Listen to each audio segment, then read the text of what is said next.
All right, good morning. My name is Michael Thunder, and I am coming to you from the White Dragon Tea Room and Gallery.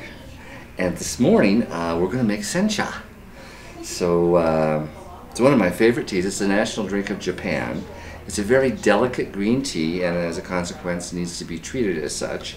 It's not oxidized at all. And as a consequence, it needs a water that's not too hot. So we're going to start with the teapot. Okay. So in order to begin the process, we're going to warm up the teapot a little bit, just by pouring boiling water. This kettle is at the boil. We're going to put boiled water into the pot, and this will warm it up. And then I'm going to dump that water out into this exhaust vessel. This is also used in the tea ceremony's wastewater jar. This particular one's from Japan. I bought it when I was there. That was quite an adventure, because I found it at another shop at a better price. But anyway, I got that one. So this is the sencha.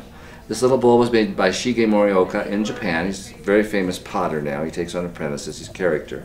Lives in the country, digs all the clay on his own property. So what I did is I just put in about, a teaspoon and a half, 2 teaspoons full.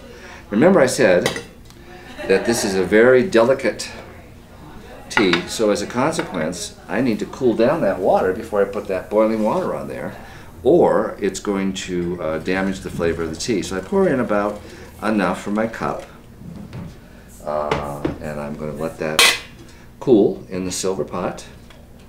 Drops about 10 degrees, and then I'm going to pour it in such a way that it chills out some more, because the air gets to it. So it's all about water and leaves. That's the whole story. So that should be more than enough. And we're going to let that go about 15 seconds. We'll put the lid back on. 15 to 30 seconds, actually. And we'll get ready to pour it. This cup is by Adam Field. And Adam actually collected the clay for this cup in the Sierra Madre. The hillsides there were shot with water 100 years ago. They used big hoses to get the gold out, and when the gold was out, they just left all the slurry.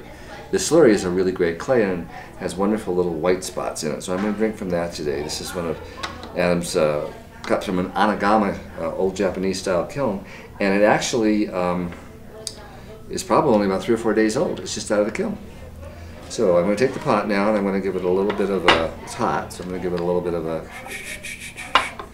and then we're going to pour the tea.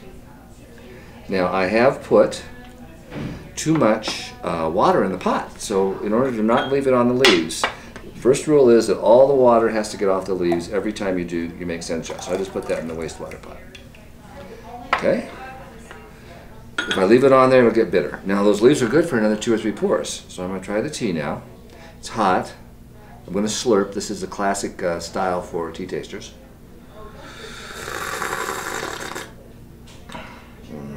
That is so way good. That is so very, very good. It's very green, very grassy, very, very fresh. This is a great sencha. I love it. I'm going to drink some more.